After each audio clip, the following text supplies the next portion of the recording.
On va se l'avouer, on a tous cette tendance à trop réfléchir, à se faire des nœuds au cerveau. Ici, on va décortiquer pourquoi l'esprit s'emballe comme ça, et surtout, comment on peut enfin briser cette boucle. Qui n'a jamais vécu ça? Il est 1h du matin, tout est calme, mais dans la tête, c'est l'effervescence. On rejoue une conversation, on imagine les 1000 scénarios possibles pour le lendemain, on a l'impression d'être productif, sauf qu'au réveil, rien n'a bougé, rien. Soyons très clairs, trop penser, ça donne une illusion de contrôle. Mais en réalité, c'est juste la voie express vers la paralysie totale. C'est un peu comme si on était dans une voiture, pied au plancher, le moteur qui hurle, mais au point mort. On brûle une énergie folle, on fait un bruit d'enfer, mais on n'avance pas d'un centimètre. Et en fait, il y a un nom pour ça en psychologie, la paralysie de l'analyse. C'est exactement ce moment où, à force de tout décortiquer, on se retrouve incapable de prendre la moindre décision, de faire le moindre pas. Notre esprit, qui devrait être notre meilleur allié, devient notre propre geôlier. Alors, pour se libérer de ce piège, la première étape, c'est de comprendre comment il fonctionne de l'intérieur. Plongeons un peu dans les rouages de cette fameuse paralysie de l'analyse. Pour vraiment comprendre d'où vient cette boucle, il faut remonter à la source du problème. Et la bonne nouvelle, c'est que ce n'est pas une faiblesse personnelle. Non, c'est plutôt un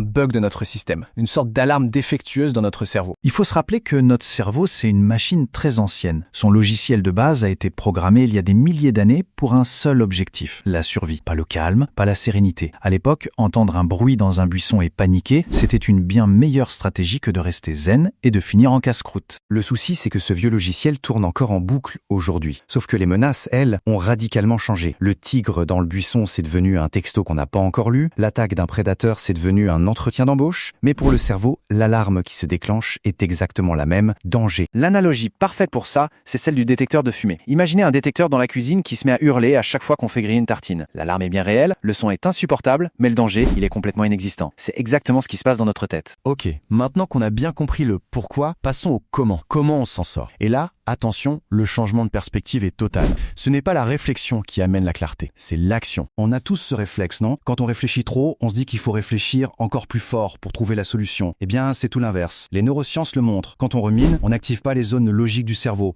on active les circuits de la peur. Et c'est là qu'intervient un concept fascinant, l'effet Zeigarnik. En gros, notre cerveau déteste les boucles ouvertes, les choses en suspens. Une tâche pas terminée, c'est comme une chanson qui reste en tête. Ça tourne, ça tourne. Mais dès qu'on fait un tout petit pas, même minuscule, pour avancer sur cette tâche, la boucle commence à se fermer et l'esprit, enfin, peut se calmer. Tout ça nous amène au grand paradoxe de la confiance. On a tendance à croire qu'il faut d'abord se sentir en confiance pour oser agir. Mais en réalité, on a tout à l'envers. C'est en agissant qu'on se met à avoir confiance. Et pourquoi ça marche comme ça? La réponse tient en un mot, dopamine. Chaque petite action, chaque petit pas en avant libère une dose de dopamine dans le cerveau. C'est une petite récompense chimique qui dit bravo, continue. Ça renforce le comportement et ça rend l'étape suivante beaucoup plus facile. La confiance, ce n'est pas le point de départ, c'est la récompense. Alors, d'accord, mais comment on fait concrètement pour passer à l'action et briser cette spirale? Avec un système tout simple et facile à retenir, le système du tigre aux tartines. La prochaine fois que le cerveau s'emballe, on fait juste une pause, on respire un coup et on se pose cette question toute simple mais incroyablement puissante. Est-ce que c'est un tigre ou est-ce que c'est juste une tartine? Autrement dit, est-ce une urgence vitale, un vrai danger ou est-ce juste l'alarme qui s'affole pour un simple inconfort du quotidien? Une fois qu'on a identifié que, ce n'est qu'une tartine, le plan d'action est super simple. D'abord, la règle des 2 minutes. Si la prochaine étape prend moins de 120 secondes à faire, on la fait, tout de suite, sans discuter. Ensuite, si l'hésitation est toujours là, on utilise le compte à rebours. 5, 4, 3, 2, 1, et on se met physiquement en mouvement. N'importe quoi. Mais on bouge avant que le cerveau ait le temps de nous trouver une excuse. S'il y a une seule chose à retenir de tout ça, c'est la suivante. La clarté, ce n'est pas le résultat d'une longue et pénible réflexion. La clarté, c'est la récompense du mouvement. Du coup, la vraie question à se poser n'est plus comment arrêter de trop penser, mais plutôt comment commencer à agir. Quelle est cette fameuse tartine qu'on va arrêter de suranalyser pour enfin commencer à conquérir dès aujourd'hui?